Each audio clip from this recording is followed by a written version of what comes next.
সংবাদ সবাইকে স্বাগত জানাচ্ছি। আমি ফিরোজ তোহা। শুরুতেই সংবাদ শিরোনাম। বাংলাদেশের সর্বশেষ গুরুত্বপূর্ণ আপডেট সংবাদে আপনাকে স্বাগত। শুরুতে সংবাদ শিরোনাম, পরে বিস্তারিত।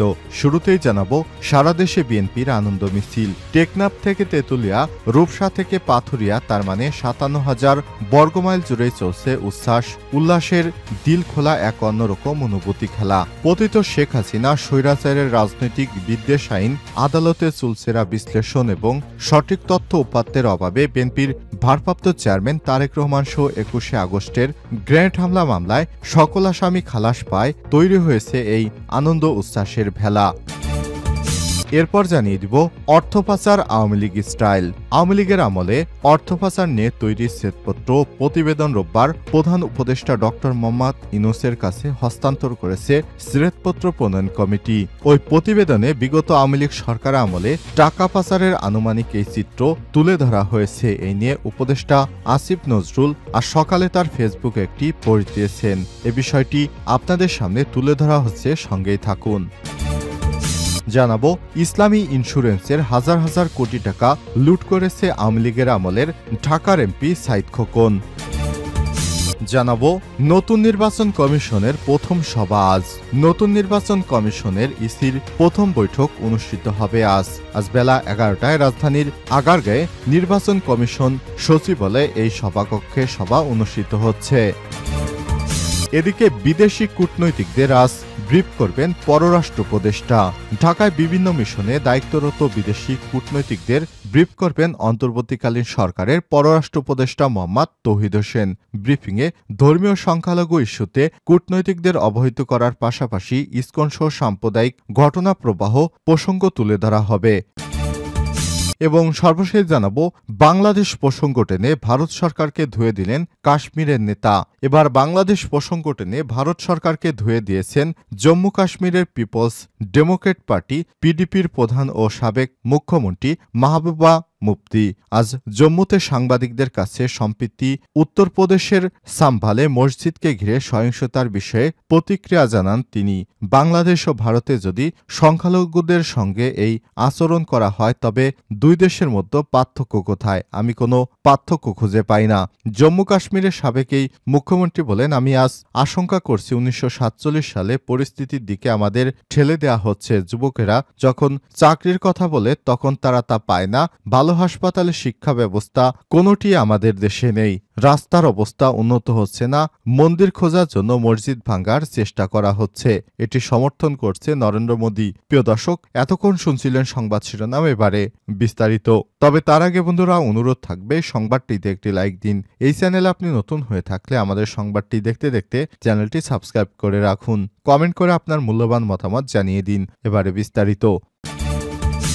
সারা দেশে বিএনপির আনন্দ মিছিল। টেকনাফ থেকে তেঁতুলিয়া, রূপসা থেকে পাথুরিয়া, তার মানে ৫৭,০০০ বর্গমাইল জুড়েই চলছে উচ্ছ্বাসের দিল খোলা এক অন্যরকম অনুভূতির খেলা। পতিত স্বৈরাচার, রাজনৈতিক বিদ্বেষ এবং আইন আদালতের চুলচেরা বিশ্লেষণ এবং সঠিক তথ্য উপাত্তের অভাবে বিএনপির ভারপ্রাপ্ত চেয়ারম্যান তারেক রহমান সহ ২১ আগস্টের গ্রেনেড হামলা মামলায় সকল আসামি খালাস পায়। তৈরি হয়েছে এই আনন্দ উল্লাসের ভেলা।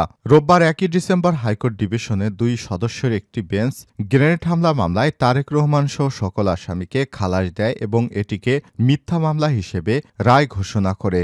এরপর একই দিন বিকেলে সারা দেশে বিএনপির নেতাকর্মী সহ সাধারণ মানুষ তাদের হৃদয় নেতা তারেক রহমানের মুক্তি এবং একই সঙ্গে দেশে ফেরার পথ সুগম হয় আনন্দ মিছিল বের করে। সেই সঙ্গে ছিল মানুষের মিষ্টি বিতরণের ছড়াছড়ি।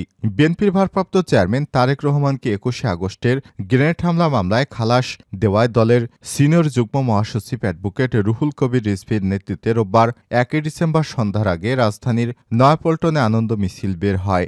বিএনপি এবং অঙ্গ সংগঠনের হাজারো নেতাকর্মী ছিলেন এই মিছিলে অংশ নেয়। নয়াপল্টন থেকে শুরু হয়ে নাইটেঙ্গেল মোড় ঘুরে আনন্দ মিছিলটি আবার নয়াপল্টনে এসে শেষ হয়। মিছিলে উপস্থিত ছিলেন বিএনপির যুগ্ম মহাসচিব অ্যাডভোকেট আব্দুস সালাম আজাদ, স্বেচ্ছাসেবক বিষয়ক সম্পাদক মীর শরাফত আলী সপু, ঢাকা মহানগর দক্ষিণের আহ্বায়ক আহ্বায়ক রফিকুল আলম মজনু, সদস্য সচিব তানবীর আহমেদ রবিন, যুবদলের সভাপতি আব্দুল মোনায়েম মুন্না, সাধারণ সম্পাদক নুরুল ইসলাম নয়ন, স্বেচ্ছাসেবক দলের সাধারণ সম্পাদক রাজীব আহসান, ছাত্রদলের সাধারণ সম্পাদক নাসির উদ্দিন নাসির, সাংগঠনিক সম্পাদক আমানুল্লাহ আমান, যুবদলের কামরুজ্জামান জুয়েল, এনামুল হক এনাম, শরীফউদ্দিন জুয়েল, রবিউল ইসলাম নয়ন, মেহবুব মাসুম শান্ত, সাজ্জাদুল মিরাজ, সেলিনা সুলতানা নিশিতা, আরিফা সুলতানা রুমা, সঞ্চিতা উর্মি সহ কয়েক হাজার নেতাকর্মী এছাড়াও চট্টগ্রাম, বগুড়া, টাঙ্গাইল, যশোর সহ দেশের ৬৪টি জেলার বিভিন্ন স্থানে অনুষ্ঠিত হয়েছে আনন্দ মিছিল। এই মিছিল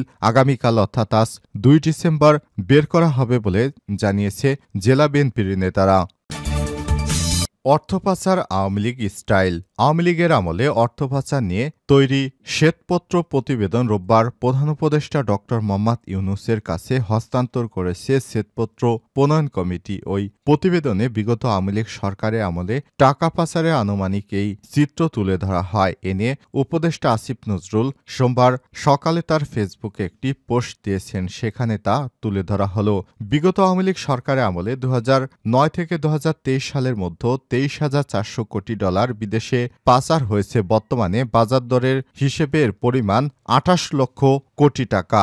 এই হিসেবে প্রতি বছর গড়ে ১,৮০,০০০ কোটি টাকা পাচার করা হয়েছে।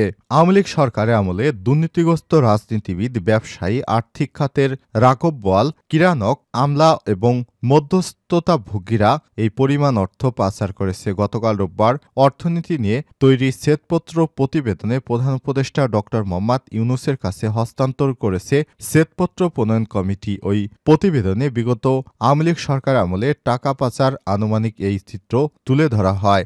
Global financial integrate unit reporters GFIRS এবং কিছু নির্দিষ্ট পূর্বানুমানের ভিত্তিতে টাকা পাচারের হিসাব করেছে শ্বেতপত্র প্রণয়ন কমিটি। শ্বেতপত্র প্রতিবেদনে বলা হয়েছে, গত কয়েক বছরে অর্থ পাচারে বাংলাদেশের উদ্বেগজনক হার বৃদ্ধি পেয়েছে। টাকা পাচারের বিষয়টিকে অর্থনীতিকে ক্ষতিকর টিউমার হিসেবে আখ্যায়িত করা হয়েছে। ওই প্রতিবেদনে এতে বলা হয়, বিগত সরকার আমলে অর্থনীতি এবং সম্পদের বড় অংশ এই ক্ষতিকর টিউমার চুষে নিয়ে গেছে। দেশটাকে পঙ্গু করে ফেলা হয়েছে। ইসলামী ইন্স্যুরেন্সের হাজার হাজার কোটি টাকা লুট করেছে সাইদ খোকন। ঢাকা দক্ষিণ সিটি কর্পোরেশন DSCCর সাবেক মেয়র সাইদ খোকনের বিরুদ্ধে ইসলামী ইন্স্যুরেন্সের শত কোটি টাকা লোপাটের অভিযোগ উঠেছে। আওয়ামী লীগ সরকারের ক্ষমতার দাপটে নিজ স্ত্রী, 2 মেয়ে, আপন বোন এবং বোনের জামাই আরও 2 জনসহ নিজ পরিবারের মোট 8 জনকে পরিচালক করে কোম্পানিকে লুটপাটের ক্ষেত্র বানিয়েছে। 8 জন উদ্যোক্তা পরিচালককে সরিয়ে পরিবারের 8 সদস্যকে করেছে পরিচালক। এভাবেই সাইদ খোকন প্রতিষ্ঠানটিকে কুক্ষিগত করে শত শত কোটি টাকা লুটপাট করেছে বলে বিতাড়িত পরিচালকরা অভিযোগ করেছে। তারা বলছে, সাইদ খোকনকে দুদকের জিজ্ঞাসাবাদ করা প্রয়োজন। প্রতিষ্ঠানের নথি পরীক্ষা করলেই তার বিরুদ্ধে হাজার হাজার কোটি টাকা দুর্নীতি প্রমাণ পাওয়া যাবে। গত 5ই আগস্ট শেখ হাসিনা পালানোর পর আওয়ামী লীগ ও অন্যান্য নেতাদের মধ্যে সাইদ খোকনও আত্মগোপনে চলে যায় সপরিবারে। এরপর থেকে আর তাকে প্রকাশ্যে দেখা যাচ্ছে না।